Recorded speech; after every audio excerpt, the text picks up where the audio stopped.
Is very good afternoon to the children of class 11 arts.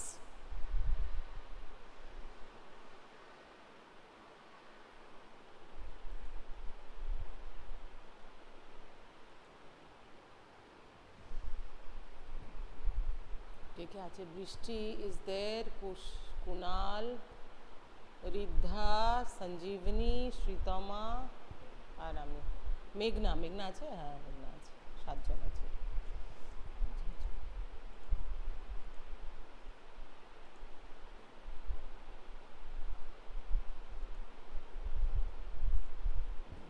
Yes, children, can you hear me properly?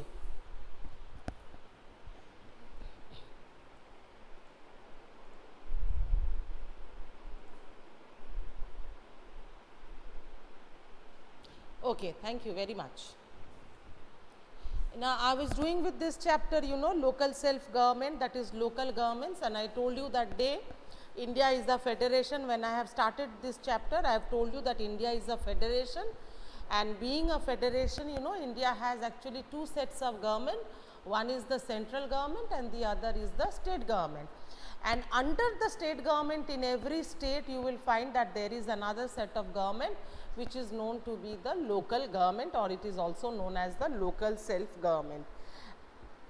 And this particular system of local self government has been devised or actually designed for what? For catering. Catering means to cope up or to look after or to meet the local needs of the people, local needs or the local problems of the people of the country. Clear?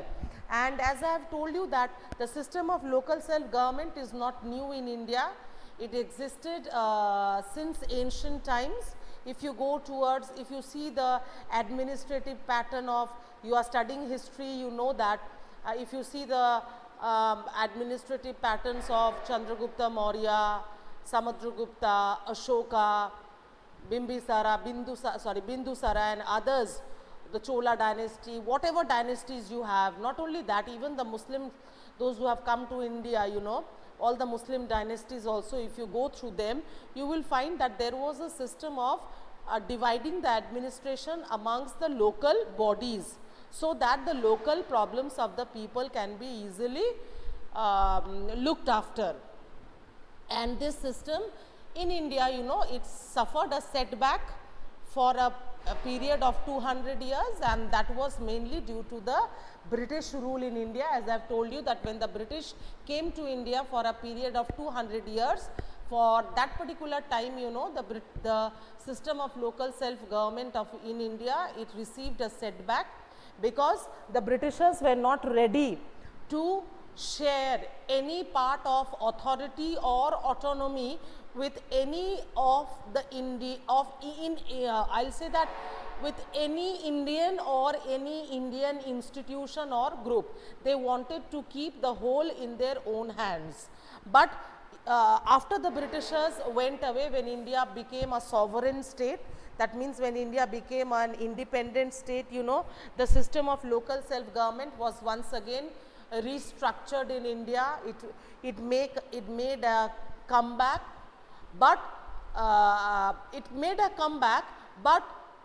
a thorough change in the system of local self-government. As I have told you the other class, last class on Thursday, I have told you it took place in the year 1992 when two acts were passed. One was the 73rd Amendment Act, another one was the 74th Amendment Act. The 73rd Amendment Act was actually for the rural local self-governing bodies, and the 74th Amendment Act was actually for the urban local self-governing bodies.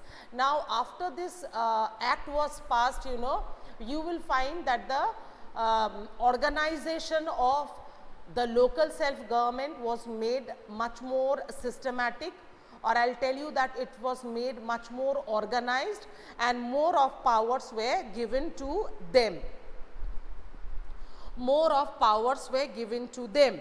And one thing you have to remember is that you have to go as long questions, what is very important in this chapter is that you have to study in details the the provisions of both the acts. Provisions means what were the main elements which were actually included in this act. Clear? Now, I will discuss them. Now, I will start with the discussion on the 73rd Amendment Act. 73rd.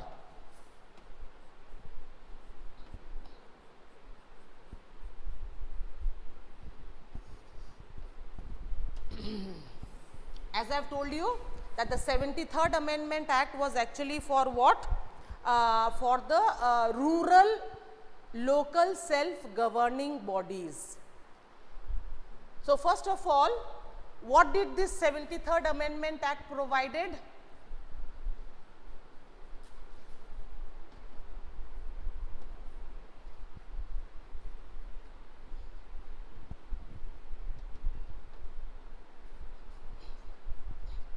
Three-tier Panchayati Raj system. Tier means levels.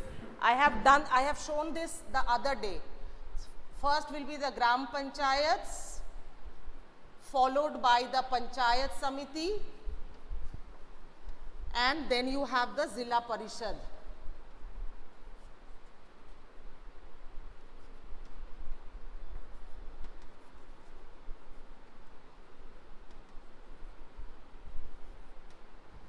Clear? Now, at the lowest level you have the Gram Panchayat or the village Panchayat. The word Panchayat comes from the Hindi or the Bengali, whatever word you call, Panch. Panch means 5, and the head of the Gram Panchayat is actually known to be the Sarpanch, and the members of the Gram Panchayat are actually elected by the members of the Gram Sabha. Now the question comes, who are the members of the Gram Sabha? All adult citizens of that village. So, all the people, those who are adult, that means who have the voting rights, you know, they are the members of the Gram Sabha, and they are the ones, those who elect the members of the Gram Panchayat. Together with that, the next level is the Panchayat Samiti. Within the Panchayat Samiti, you have both elected members, that means some members from the Gram Panchayat will also come. A Panchayat Samiti is also known as mandal or a block. It is also known as a mandal or a block. And you know, in this body you also have appointed members, that means members who come from the state government. Usually the head of a Panchayat Samiti is, you have already heard about, the BDO, the Block Development Officer. And finally you have the Zilla Parishad. Zilla Parishad means what? All the Gram Panchayat and Panchayat Samiti in one district, they are headed by the Zilla Parishad. So, Zilla Parishad will consist of whom? Members from the Gram Panchayat, members from the Panchayat Samiti. It will have the MPs and MLAs of that area, MPs plus MLAs. That means in that particular area, if there is any MP or MLA, that person will be included. Together with that, you have many officers of the executive rank who are appointed by the state government, and the head of the Zilla Parishad is known as the chairperson. Clear? So, this is the three-tier Panchayati Raj system. So, the 73rd Amendment Act, it provides for a three-tier Panchayati Raj system. Next provision, what is the next provision?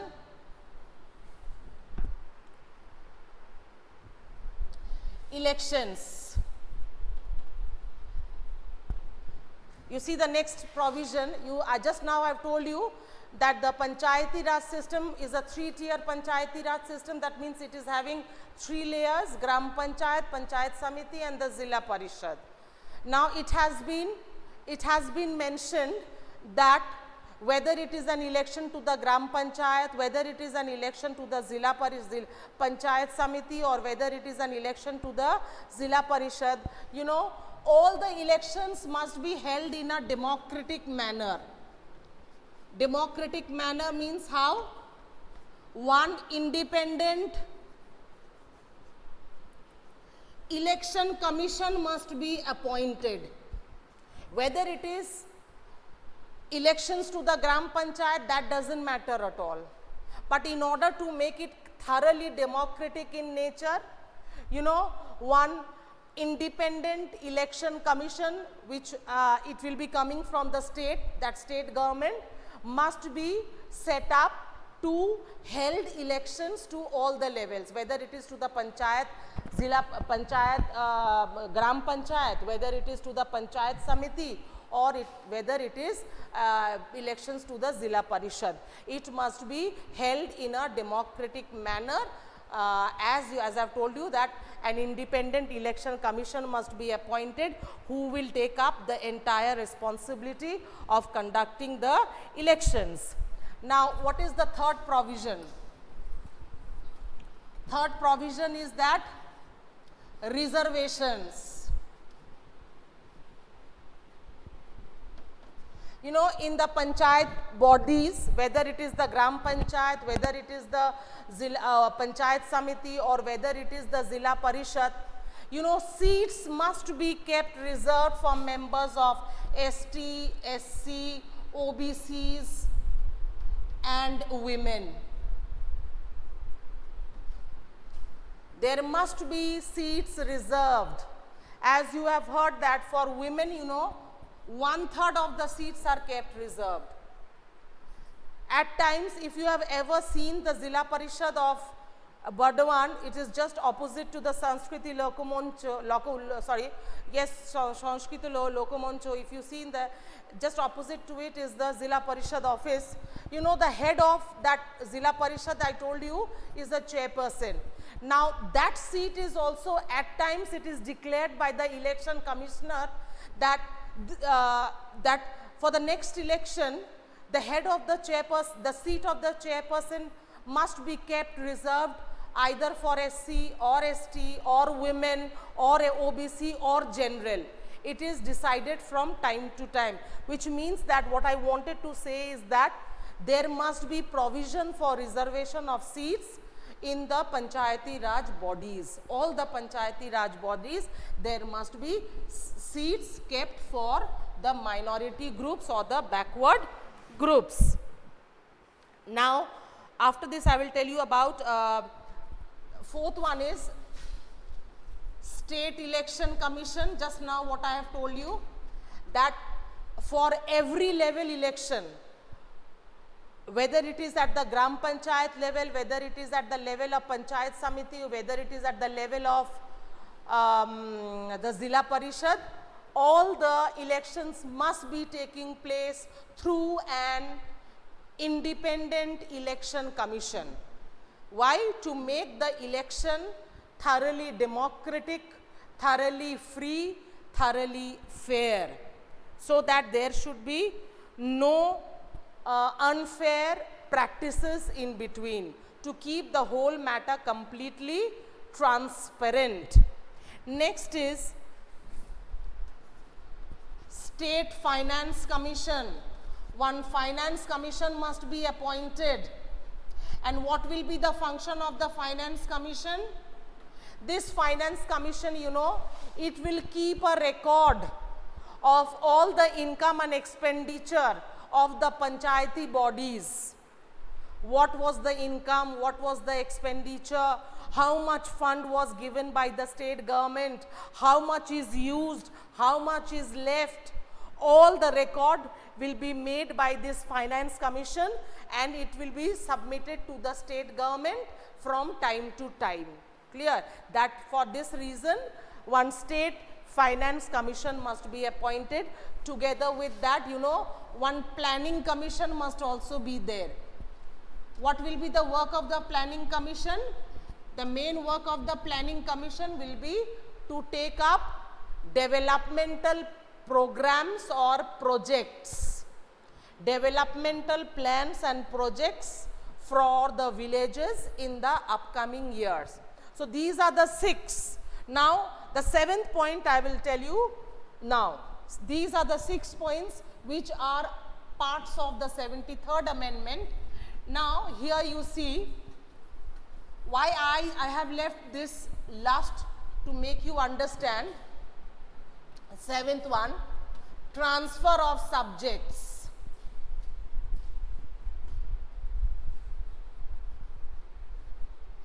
Transfer of subjects.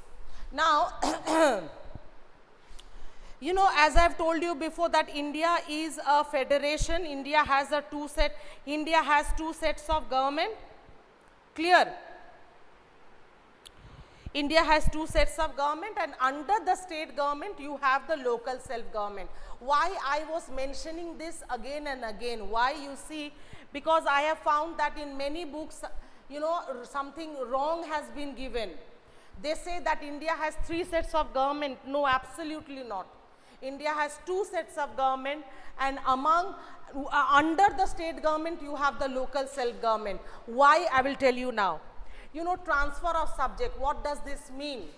This means that what will be the powers of the local self-government? That means what powers should be given to the local, that is the Gram Panchayat bodies. Gram Panchayati bodies, that is Zilla Parishad or Panchayat Samiti or the Gram Panchayat. What are the powers which should be handed over to them? Now it has been mentioned in 11th schedule. 11th schedule of the Indian Constitution. Please see, in the 11th schedule it is mentioned that some subjects of 28 subjects from the state list should be handed over to the rural local self-governing bodies. Rural local self-governing bodies. I have written this in short. Why I was mentioning that local self-government is a part of the state government. Why? Because the local self-government at the village level, you know, what are the powers given to them? It is mentioned in the 11th schedule of the Indian Constitution that 28 subjects which are there in the state list must be given to the rural local self-governing bodies. Now, what are the subjects? Subjects like agriculture, it's given on page number 185. Agriculture, minor irrigation, water management, watershed development, small scale industries, rural housing, drinking water, roads, culverts, rural electrification, and in this way till public distribution system. You know, these are the subjects which are actually included within the state list. That means it is a power of the state government, and from that power some 28 subjects must be transferred to the rural local self-governing bodies, and the rural local self-governing bodies will actually function over those subjects. Am I clear? Is it clear with the provisions of the 73rd Amendment Act?